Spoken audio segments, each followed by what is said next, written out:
श्रीमान सौरभ जी, माननीय मंत्री उत्तर देंगे चर्चा का। देख जी, एक चर्चा बुराड़ी से हमारे विधायक संजीव झा जी ने शुरू की। मैंने ये चिट्ठी एलजी साहब की मंगवाई अभी। मुझे नहीं पता ये एलजी साहब ने चिट्ठी किससे लिखवाई है, क्योंकि उन्होंने नहीं लिखी है, मैं समझ सकता हूँ। उनकी इतनी अंग्रेजी है ही नहीं कि वो ऐसी चिट्ठी लिख दें। मैं उनसे कई बार बातचीत कर चुका हूँ। ऐसे आपको पता चल जाता है किस आदमी की कैसी भाषा हो सकती है। ये चिट्ठी जिसने भी लिखी है बेहद भद्दी चिट्ठी है और घटिया भाषा का प्रयोग किया है और राजनीतिक चिट्ठी लिखी। और राजनीतिक चिट्ठी लिखते समय एलजी साहब ने कहा कि मुझ पे राजनीति करने का इल्जाम लगाया गया है, और जो अंग्रेजी के शब्द इस्तेमाल किए हैं वो है, मुझे कहा गया है कि BJP exercises direct control over honourable LG. उन्होंने इस चीज पे एतराज जताया है और उन्होंने लिखा ये जो स्टेटमेंट है गलत है, अनएक्सेप्टेबल है, इररिस्पॉन्सिबल है, and it not only breaches all propriety and constitutional provisions but is also affront to the constitutional office of LG for petty political games। मैं हैरान हूं, खुद एक राजनीतिक चिट्ठी लिखते समय एलजी साहब की तरफ से यह दुहाई दी गई है कि इस चिट्ठी में एक कॉन्स्टिट्यूशनल मर्यादा और प्रोप्राइटी को जो है आघात पहुंचाया है। ये चिट्ठी किसी से भी आप पढ़वा लीजिए। ये चिट्ठी एलजी ऑफिस, जिसको एक सेक्रोसेंट ऑफिस माना जाता है, उस सेक्रोसेंट ऑफिस के ऊपर एक धब्बा है ये चिट्ठी। अब मैं आता हूं राजनीति के ऊपर। अध्यक्ष जी, मैं राजनीतिक आदमी हूं, मुख्यमंत्री राजनीतिक आदमी हैं, रामवीर सिंह विधूड़ी राजनीतिक आदमी हैं। ये ऐसी चिट्ठी मुझे लिखें मंजूर है, ये ऐसी चिट्ठी मुख्यमंत्री को लिखे मंजूर है, मगर एलजी इस तरीके की चिट्ठी लिखे ये हमारे संविधान में मंजूर नहीं है। अब एलजी ने अपने आप को कॉन्स्टिट्यूशनल बताया। मैं रामवीर विधूड़ी जी एक उदाहरण कह रहे थे कि एक सबूत रखो, मैं एक सबूत रखता हूं और विधूड़ी जी के सामने इसलिए रख रहा हूं क्योंकि विधूड़ी जी इस सबूत को समझ सकते हैं, क्योंकि राजनीतिक आदमी है। एलजी के जो लोग सुन रहे हो वो उनको बता दे, सौरभ भारद्वाज आज सबूत रख रहा है इस हाउस के सामने। अगर उनमें दम है तो इस सबूत के खिलाफ बताएं कि मैं गलत बोल रहा हूं। अध्यक्ष जी, देश का संविधान कहता है 10 एल्डरमैन सरकार लगाएगी, हमें नहीं लगाने दिए, एलजी साहब ने लगाए, जबरदस्ती लगाए। चलिए ठीक है, वो कौन लोग थे? वो भारतीय जनता पार्टी के छोटे छोटे कार्यकर्ता थे। वो एलजी साहब को वो कहां मिल गए? कहां से आई वो लिस्ट?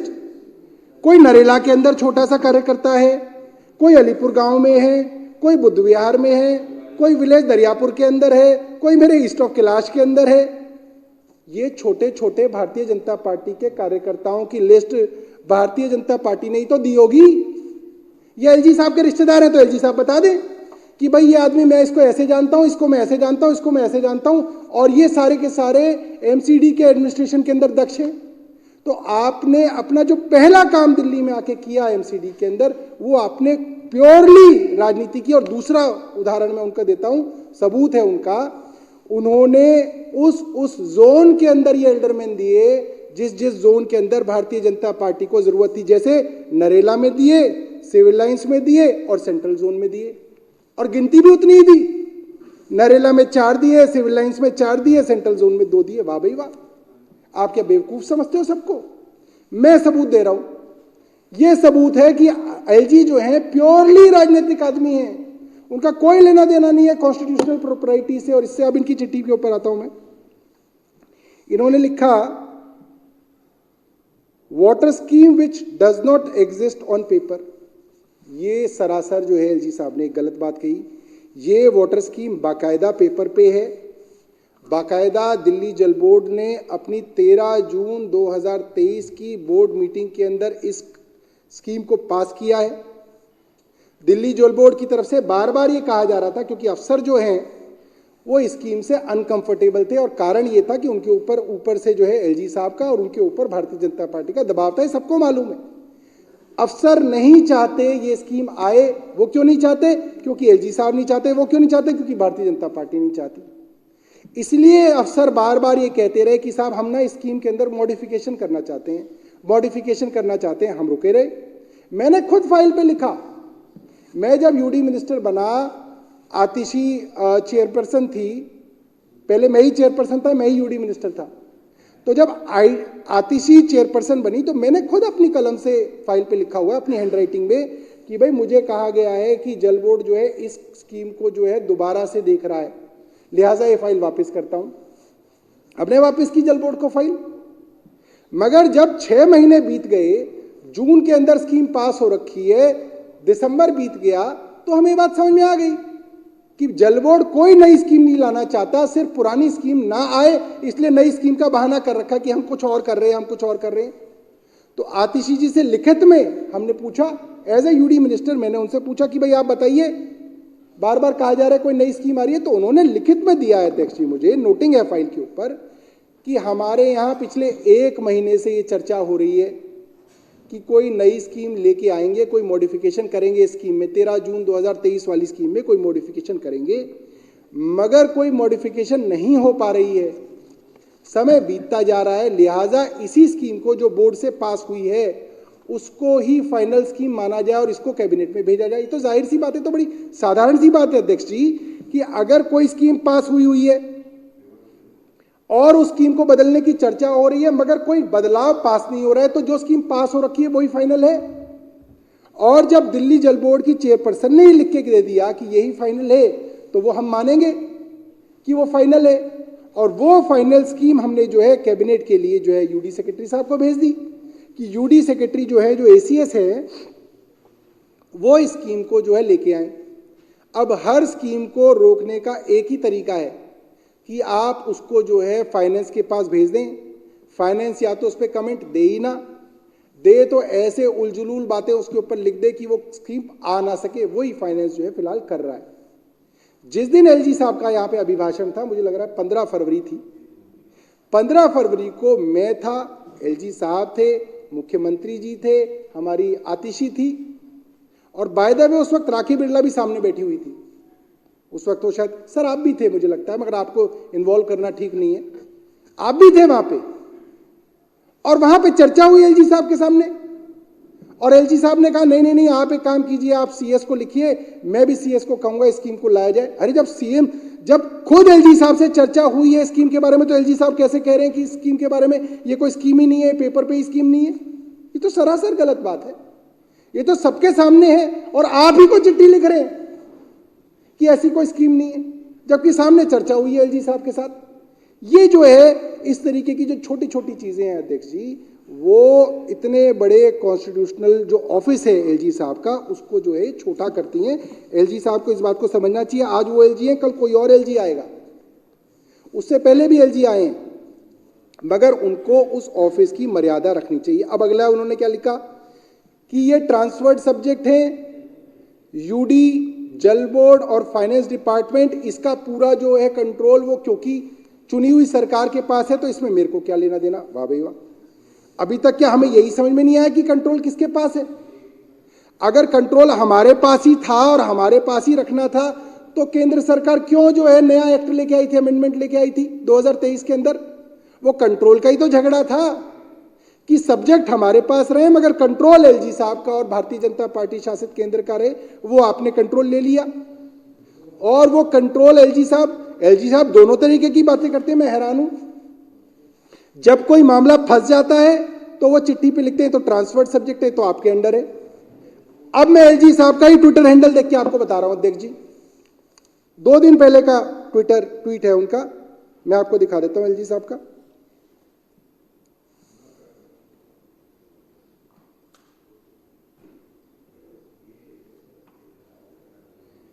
एलजी साहब का 5 दिन पुराना ट्वीट है। I visited the historical commercial hubs of Kashmiri gate, Saint James church complex, Kamla market at Ajmeri gate and travelled through Shraddhanand Marg to 30 Hazari. अखबार के अंदर इनकी प्रेस रिलीज आई है कि मैंने ये डायरेक्शन दी, इस बाजार को ठीक कर दो, इस बाजार को ठीक कर दो, इस बाजार को ठीक कर दो। ये बाजार आपके पास कहां से आ गए? ये तो ट्रांसफर सब्जेक्ट है, या तो पीडब्ल्यूडी के हैं या वो कुछ सड़कें एमसीडी की हैं। आपका क्या लेना देना है उसके अंदर? और आपके साथ दिल्ली सरकार के सारे अधिकारी दिख रहे हैं इस फोटो में। ये एमसीडी के कमिश्नर हैं, ये भी ट्रांसफर सब्जेक्ट है। आप क्यों लेके घूम रहे हो इनको? इसके अंदर वो भी आ रहा हूं, उसमें भी आता हूं मैं। तो भाई आप ये क्या लिखते हो कि आप चिट्ठी में कुछ लिखते हो, अखबारों में प्रेस रिलीज कुछ और देते हो? ऐसे कोई ना चलेगा। उससे पहले हमारे बुराड़ी के विधायक यहां पे हाउस में हैं और एलजी साहब जो है वो बुराड़ी में घूम रहे हैं, सीवर की बात कर रहे हैं, नालियों की बात कर रहे हैं। सीवर क्या ट्रांसफर सब्जेक्ट नहीं है? नालियां क्या ट्रांसफर सब्जेक्ट नहीं है? सड़कें क्या ट्रांसफर सब्जेक्ट नहीं है? आप सारे के सारे अफसरों को वहां पे लेके गए, सारे ट्रांसपोर्ट सब्जेक्ट के अफसर थे। इरिगेशन फ्लड कंट्रोल का अफसर आपके साथ, पीडब्ल्यूडी का अफसर आपके साथ, जल बोर्ड का अफसर आपके साथ, एमसीडी का अफसर आपके साथ। आप उनको डायरेक्शन दे रहे हो, अगले दिन अखबार में छपवा रहे हो और आप कह रहे हो कि ये ट्रांसपोर्ट सब्जेक्ट है। भाई ट्रांसपोर्ट सब्जेक्ट है तो आप क्यों ले जा रहे हो ट्रांसपोर्ट सब्जेक्ट के अफसरों को? आप कैसे प्रेस रिलीज दे रहे हो उसके बारे में? आप खुल्लम खुल्ला झूठ बोल रहे हो और बात कर रहे हो प्रोपराइटी की। ये गलत है। उससे पहले किराड़ी में गए, किराड़ी में क्या करने गए आप? किराड़ी के अंदर भी वही सीवर की बात, पानी की बात, गलियों की बात, ये सारे ट्रांसपोर्ट सब्जेक्ट हैं। और अध्यक्ष जी, मूल बात ये है, अगर वो आपका ही सब्जेक्ट था तो आप गाली किसको दे रहे हो? फिर तो आपका ही था, आपको ही करना था, हमेशा ही आपका था। अगर आप ये कह रहे हो कि ये नहीं हुआ, ये होना चाहिए, इसका मतलब आप यही कह रहे हो ना कि चुनी हुई सरकार ने नहीं किया, ये होना चाहिए। और चुनी हुई सरकार ने नहीं किया, इसका मतलब वो ट्रांसपोर्ट सब्जेक्ट है, वो इलेक्टेड गवर्नमेंट का सब्जेक्ट है। आप उसमें क्यों गए? किराड़ी क्यों गए? आप बुराड़ी क्यों गए? आप दिल्ली के पुराने बाजारों में क्यों जा रहे हो? और जब बात आती है तो आप कहते हो आपके पास कंट्रोल नहीं है। ऐसे नहीं चलेगा अध्यक्ष जी, ये झूठ है। सब जगह गए। अरे आप विधायकों को बुलाइए आप। अच्छा, ये बात भी है अध्यक्ष जी। मैं एक एक करके चिट्ठी पे आता हूं। तो मैं ये कहना चाहता हूं कि एलजी साहब के दस्तखत से जो चिट्ठी जिसने भी लिखी है, ये गलत है, ये फैक्चुअली गलत है। और इसके बाद अध्यक्ष जी मैं इसमें भी आता हूं। सानी जी प्लीज। इसके बाद ये कहा गया कि जी ये जो हाउस के अंदर रेजोल्यूशन पास हुआ वो फैक्चुअली इनकरेक्ट है। बिल्कुल नहीं इनकरेक्ट, बिल्कुल ठीक है। 13 जून 2023 को ये पॉलिसी पास हुई है, ये फैक्चुअली करेक्ट है। जनवरी के अंदर ये पॉलिसी आई पहली बार। उप मुख्यमंत्री मनीष सिसोदिया जी उस वक्त चेयरमैन हुआ करते थे, मैं उस वक्त वाइस चेयरमैन हुआ करता था। ये डिस्कशन हुआ, मगर इस पॉलिसी के ऊपर आम राय नहीं बनी, तो मनीष जी ने कहा इसको दोबारा देखेंगे।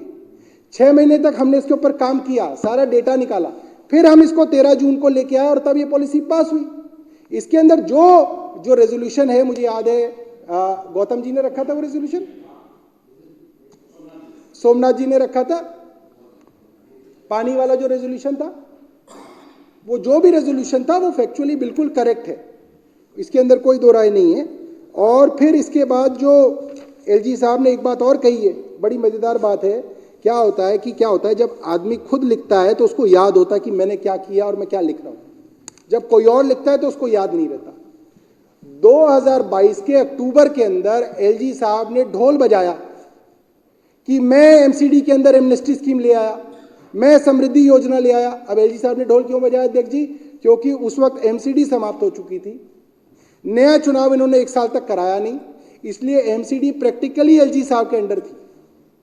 तो एलजी साहब ने बाकायदा प्रेस कॉन्फ्रेंस की, वो एमनेस्टी स्कीम रिलीज की एमसीडी की, और उसके अंदर एलजी साहब ने कहा कि भैया जिसने आज तक प्रॉपर्टी टैक्स नहीं दिया वो 6 साल का दे दो, सारा माफ। एलजी साहब ने कहा, तब नहीं सोचा एलजी साहब ने कि जो अभी हमेशा से जो प्रॉपर्टी टैक्स देते आ रहे हैं उनका क्या होगा, उनको सबको वापस कर देते। तब यहां पे हमें ये कह रहे हैं कि जी 10 लाख का ही क्यों 27 लाख का माफ कर दो, जिन्होंने दे दिया उनका भी माफ कर दो। आपने क्यों नहीं किया? तब तो वो स्कीम आप लाए थे।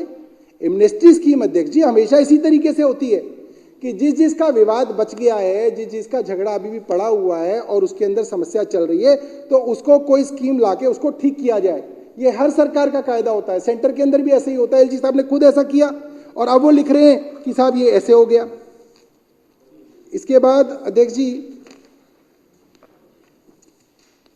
उन्होंने कई सारी बातें लिखी हैं इसके अंदर, वो बिल्कुल पॉलिटिकल बातें हैं कि कुछ कॉलोनियों के अंदर पानी क्यों नहीं पहुंचा, उन्हें पता ही नहीं है। दिल्ली के बारे में जानकारी ना हो तो यही होता है भैया। कुछ कॉलोनियां ऐसी हैं जो फॉरेस्ट की लैंड पे बनी हुई हैं, कुछ कॉलोनियां ऐसी हुई हैं जो एएसआई की लैंड पे बनी हुई हैं। वहां का एनओसी नहीं मिल रहा, इसलिए वहां पे पानी की लाइन नहीं डाली जा रही है, वहां के इसलिए सीवर की लाइन नहीं डाली जा रही। वहां का एनओसी एलजी साहब दिलवा दें, हम अगले दिन से लाइन डाल देंगे। उनको जानकारी नहीं है, एलजी साहब को कोई भी दिल्ली के बारे में जानकारी नहीं है, और जो आदमी चिट्ठी लिखता है उसको तो कुछ भी जानकारी नहीं है। इसके बाद अध्यक्ष जी इन्होंने यही कह के अपनी बात खत्म की है, और एक बार जो उन्होंने बार कही है वो ये कहा है कि जी 2013 के बाद हमने हर एलजी के बारे में बोला कि उन्होंने काम नहीं करने दिया। अध्यक्ष जी ये बात ठीक है कि हमने हर एलजी के बारे में बोला कि उन्होंने काम नहीं करने दिया, मगर इनसे पहले जितने भी एलजी थे, मैं मानता हूं कि हमारा हाउस का एक एक आदमी इसके ऊपर जो है एग्री करेगा, हमारे जितने भी इससे पहले के एलजी थे उनके साथ विवाद ऐसे होता था कि हमें सीसीटीवी लगाना है, वो सीसीटीवी नहीं लगाने दे रहे, हमें वाईफाई लगाना है, वो हमारे वाईफाई के ऊपर एतराज लगा रहे हैं। मगर ऐसा कोई एलजी अभी तक नहीं आया था अध्यक्ष जी, 2013 से मैं भी राजनीति के अंदर सक्रिय हूं, जिसने अस्पतालों के अंदर दवाइयां रुकवा दी हूं। ऐसा एलजी नहीं आया था अध्यक्ष जी। एक दिल्ली का कोई जवान बच्चा अगर रोड के ऊपर एक्सीडेंट होता है, उसका खून बहने से मृत्यु हो जाती है। कई बार देखा, कई बार ये देखा कि अस्पताल सरकारी ले जाने के चक्कर में पुलिस 30-30 किलोमीटर जो है ले जाती है। निर्भया के मामले में भी यही बताया जाता है कि अस्पताल इतना दूर था सरकारी कि उसको ले जाने के समय में इतना ब्लड लॉस हो गया कि वो निर्भया जो है नहीं बच पाई बाद में। और अक्सर ये कहा जाता है कि जो एक्सीडेंट होता है उसमें 1 घंटे के अंदर अगर आप उसको अस्पताल पहुंचा दो तो वो गोल्डन आवर होता है, वरना उसकी बचने की जो है गुंजाइश कम हो जाती है। इसके लिए दिल्ली सरकार एक फरिश्ते स्कीम लाई हुई थी। फरिश्ते स्कीम ये थी कि आप किसी भी एक्सीडेंट विक्टिम को, चाहे वो कोई भी हो, दिल्ली का हो, बाहर का हो, अमीर हो, गरीब हो, दिल्ली की सड़क पे अगर एक्सीडेंट हो गया तो आप उसको अस्पताल पहुंचा दो, नियरेस्ट हॉस्पिटल, प्राइवेट हॉस्पिटल, और उसका सारा इलाज मुफ्त किया जाएगा, पैसे दिल्ली सरकार देगी। अब देखिए क्या किया एलजी साहब ने, आप इसमें समझिए। जो प्राइवेट अस्पताल थे वो तो पहले ही नहीं चाहते थी कि फरिश्ते की योजना को वो इंप्लीमेंट करें, क्योंकि उनको पैसा मिलता है डीजीएचएस रेट पे, जो उनकी मार्केट रेट से 1/2 या कई बार 1/3 होता है, तो वो नहीं चाहते थे। मगर सरकार ने बहुत ज़्यादा अवेयरनेस कैंपेन की, अस्पतालों के ऊपर बहुत ज़्यादा दबाव बनाया कि भाई ये योजना आपको लानी पड़ेगी, और ये योजना चली। अब इन एलजी आने के बाद क्या हुआ, और इनके आने के बाद ही हुआ है, ये साक्ष्य हैं, हमने सुप्रीम कोर्ट में रखे हैं। इनके एलजी बनने के बाद ये हुआ कि हेल्थ डिपार्टमेंट ने उन प्राइवेट अस्पतालों को पैसा देना बंद कर दिया, उनके बिलों की पेमेंट करनी बंद कर दी। अब जब बिलों की पेमेंट करनी बंद कर दी तो धीरे धीरे उन्होंने अस्पताल के अंदर फरिश्ते स्कीम के लोगों को डिनाई करना शुरू कर दिया। अब इसका बड़ा असर क्या हुआ अध्यक्ष जी, कि ऐसे हजारों लोग होंगे, मैं पक्का बता रहा हूं, हजारों लोग होंगे जिन्होंने मानवता की खातिर किसी एक्सीडेंट विक्टिम को उठाया होगा, अपनी गाड़ी में रखा होगा, और वो प्राइवेट अस्पताल लेके गए होंगे, और वहां प्राइवेट अस्पताल ने उनको लिया नहीं होगा। अब वो तो उसके ऊपर पड़ गया ना वो विक्टिम। अब उसने जैसे तैसे या तो अपनी जेब से उसका इलाज कराया होगा, या वो फिर दोबारा किसी सरकारी अस्पताल में लेके गया होगा, और वो परेशान हुआ होगा। और इस परेशानी के कारण अब वो सबको कहेगा कि भाई फरिश्ते स्कीम नहीं चल रही, अब प्राइवेट अस्पताल मत ले जाना, वरना मेरी तरह फंस जाओगे। मरे होंगे, बहुत लोग मरे होंगे। जहां 5-5 हजार तक फरिश्ते स्कीम के अंदर लोगों का इलाज हुआ, अब वो इलाज घट के 1000-2000 हजार भी नहीं रह गया अध्यक्ष। तो मान लीजिए कि ऐसे 3-3.5 हजार लोग होंगे जो शायद इस फरिश्ते स्कीम के ना चलने की वजह से बेचारे या तो अपाहिज हो गए होंगे, या हो सकता है मृत हो गए होंगे। ये सब किया।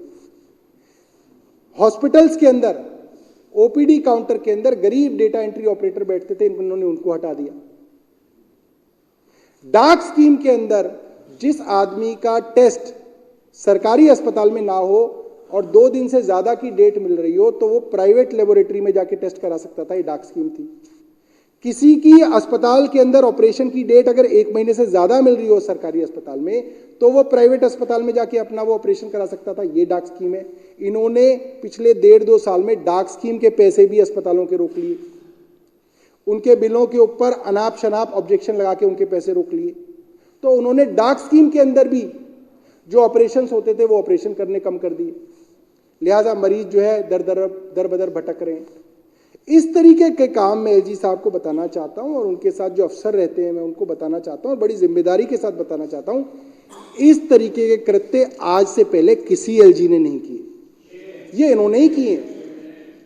क्योंकि कोई भी आदमी होगा वो भगवान से तो डरेगा, वो ये तो डर सोचेगा कि यार कोई आदमी मर जाएगा बेचारा रोड पे तो उसकी मौत मेरे सर पे आएगी, कोई आदमी बिना ऑपरेशन के मर गया होगा तो उसके बच्चों की हाय मुझे लगेगी, ये सोचिए अध्यक्ष जी। मगर इस स्तर तक कोई एलजी ने जो है इस बार सत्ता का स्तर नहीं गिराया। दूसरी बात, बिदुड़ी जी के यहाँ भी होगा, हमारे यहाँ भी है, हर घर के अंदर सबको पता है कि जगह जगह सीवर बह रहे, क्योंकि सीवर लाइन बदलने के लिए जल बोर्ड को पैसा नहीं दिया जा रहा, पानी नहीं पहुंच रहा क्योंकि लाइन को रिप्लेस करना हो तो जल बोर्ड को पैसा नहीं दिया जा रहा, ट्यूबवेल नहीं हो पा रहे क्योंकि जल बोर्ड को पैसा नहीं दिया जा रहा, ठेकेदारों की 1 साल से आपने पेमेंट रोक रखी है, आपने पेमेंट रोक रखी है तो ठेकेदारों ने टेंडर लेना बंद कर दिया, ठेकेदार सारे हड़ताल पे चले गए, हाईकोर्ट तक ने कह दिया कि उनकी पेमेंट करो, उसके बावजूद जो है आप पेमेंट नहीं होने दे रहे।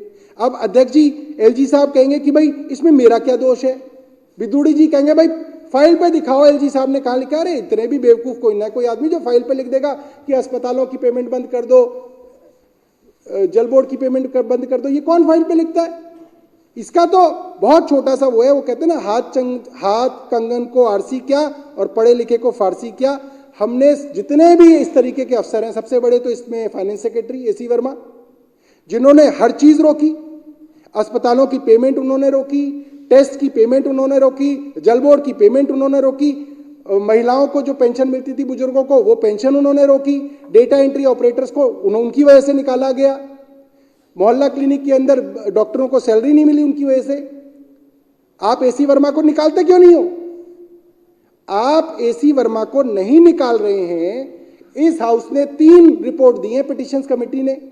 19 जनवरी 2023 को इस हाउस ने रेजोल्यूशन पास करके 3 रिपोर्ट्स अडॉप्ट की हैं जिसके अंदर एसी वर्मा जी के बारे में कहा गया है। आपने उनको अब तक क्यों नहीं सस्पेंड किया? इसलिए सस्पेंड नहीं किया क्योंकि वो आपके चहेते हैं। और वो क्यों चहेते हैं? क्योंकि आपके कहे हुए काम वो कर रहे हैं, इसलिए वो आप उनको सस्पेंड नहीं कर रहे। ये तो जाहिर सी बात है। इसमें मतलब इतना ढूंढना क्या है कि हम एलजी साहब की लिखित कुछ दिखाएं। बचे हेल्थ सेक्रेटरी। हेल्थ सेक्रेटरी ने सारे के सारे कारनामे किए, आपने हेल्थ सेक्रेटरी को अभी तक नहीं निकाला है क्योंकि वो आपके चहेते हैं। बचे रेवेन्यू सेक्रेटरी, डिविजनल कमिश्नर, जिन्होंने ट्रांसपोर्ट सेक्रेटरी के साथ मिलकर हजारों सिविल डिफेंस वॉलंटियर्स को निकाल दिया, वो आपके चहेते हैं। जो ट्रांसपोर्ट सेक्रेटरी थे उन्होंने उनको आपने अपना प्रिंसिपल सेक्रेटरी टू एलजी लगा लिया। इसका मतलब आपके खास आदमी है ना। जिस आदमी ने ये कह के सिविल डिफेंस वॉलंटियर्स को निकाल दिया कि अब सीसीटीवी लग गए हैं, अब बस मार्शल की जरूरत नहीं है, उस आदमी को आपने सेक्रेटरी टू एलजी लगा लिया। इसका मतलब वो आपके खास आदमी है। आपको उन्हें निकालना था, आपने उनको अपने घर बुला लिया। तो ये आपकी तो मिली भगत है। डिविजनल कमिश्नर है अश्विनी कुमार जी, उनको आप नहीं हटा रहे, ना आपने उनके ऊपर कार्रवाई की है। क्यों? हाँ, अगर आपको कोई अफसर अच्छा नहीं लगता तो आपने उनके ऊपर कार्रवाई की है। के महेश थे ऐसे अफसर। मैं बताना चाहता हूं कि कुछ मामले थे जिससे एलजी उनसे परेशान थे। कोई नर्सरी का मामला था, एलजी साहब कहीं पर नर्सरी बनाना चाहते थे, वहां पे टॉयलेट्स लगे हुए थे। आई थिंक राजेश गुप्ता जी के यहाँ वजीरपुर का मामला था, सबको बताना चाहता हूं। वहां पे एलजी साहब डीडीए की नर्सरी बनाना चाहते थे, वहां पे गरीब लोग शौच करते थे, उनके टॉयलेट बने हुए थे। एलजी साहब दबाव बना रहे थे कि भाई तुम ये टॉयलेट्स हटवाओ, यहां मैं नर्सरी बनाऊंगा। फूलों का शौक है एलजी साहब को। गरीब कहां जाएगा शौच, उसके कोई लेना देना नहीं है, जाएगा जहां जाएगा, भाड़ में जाए। इस चक्कर में के महेश साहब से नाराजगी थी, तो क्या किया एलजी साहब ने, एक दिन रात को जो है रैन बसेरा देखने आए और बोले अच्छा इतनी गंदी चादर है, सीओ डूसिफ सस्पेंड। रात को सस्पेंड कर दिया। भाई आप गंदी चादर के ऊपर सीओ डूसिफ को सस्पेंड कर सकते हो। पूरी दिल्ली में सीवर बह रहे हैं, आपने सीओ जल बोर्ड को अब तक सस्पेंड क्यों नहीं किया? क्योंकि वो आपके खास आदमी है, आपके कहने पे काम कर रहे हैं। इसमें छुपने की क्या बात है? मतलब एलजी साहब को ऐसा लगता है हम क्या बेवकूफ हैं? एलजी साहब को मैं बताना चाहता हूं, यहाँ पे सब जितने भी विधायक बैठे हैं 2-2, 3-3 बार लाखों लोगों से वोट लेके आए हैं। बेवकूफ नहीं है हम लोग, सब समझते हैं। और जनता भी बेवकूफ नहीं है, मैं एलजी साहब को बताना चाहता हूं। उनके जितने एलजीओ ने सीसीटीवी रोके, वाईफाई रोके और काम रोके, दिल्ली की जनता ने 70 में से 67 सीटें जिता के भेजा अरविंद केजरीवाल को। ऐसे बेवकूफ नहीं है जनता। इन्होंने खूब काम रोके, खूब परेशान किया। अगली बार जनता ने 70 में से 62 सीटें दी, साफ दी। और वो भी इस वजह से नहीं जो 8 सीटें आई हैं। 8 सीटें भी जिस वजह से आई हैं वो सबको मालूम है कि वो किस वजह से आई हैं, वरना वो 8 भी नहीं आती। ये भारतीय जनता पार्टी को भी मालूम है। उसके लिए उन्होंने एक स्पेशल प्रोजेक्ट चलाया था, उसकी वजह से आई। तो एलजी साहब इस गलत फहमी में हैं कि वो जनता को परेशान करेंगे, जनता परेशान हो जाएगी, जनता अरविंद केजरीवाल को गाली देने लगेगी और एलजी साहब जो है भारतीय जनता पार्टी को जो है ऊपर ले जाएंगे। ऐसा कुछ नहीं होने वाला। जनता सब समझ रही है, जनता को सब समझ में आ रहा है। और ये जो 62 विधायक हैं, ये जब अपने निकलेंगे ना गली गली मोहल्ले मोहल्ले, तो सब ये सवाल जो है वो जनता से पूछेंगे, जनता को सब समझ में आएगा। ये जो पत्र एलजी साहब ने आपको लिखा और आपके पास पता नहीं रात को पहुंचा या नहीं पहुंचा, मगर ये मीडिया के पास पहुंच गया, ये भी एलजी साहब से पूछना चाहिए कि भाई ऐसा कैसे होता है कि पत्र आप स्पीकर साहब को लिखते हो मगर स्पीकर साहब से पहले मीडिया में पहुंच जाता है। आप तो मीडिया के लिए कर रहे हो सारा का सारा, पोस्टरिंग कर रहे हैं। हम कर सकते हैं, वो कहेंगे तुम भी कर रहे हो, हम तो कर सकते हैं। हम तो हैं आदमी राजनीतिक, हमारा तो काम ही राजनीति करना है। हम तो इलेक्शन लड़ते हैं, हम तो बीजेपी को खड़े होकर गाली देते हैं, हमारा काम है। वो हमें देते हैं, उनका काम है। हमें विधूड़ी जी की गाली से एतराज नहीं है, वो उनका काम है। एज अपोजिशन वो चिट्ठी लिख सकते हैं, मगर एलजी साहब ये चिट्ठी लिखे, ये एलजी साहब एलजी के पद की गरिमा को नीचे ला रहे हैं। और मैं उनको करबद्ध निवेदन करना चाहता हूं कि दिल्ली की जनता ये सब देख रही है, आपको इन सब चीजों से बचना चाहिए। आज भी समय एलजी साहब के पास। एलजी साहब दिल्ली की जनता के हितों के लिए अगर आएंगे आगे, तो दिल्ली की जनता उनको पसंद करेगी, उनकी इज्जत करेगी। बहुत बहुत धन्यवाद।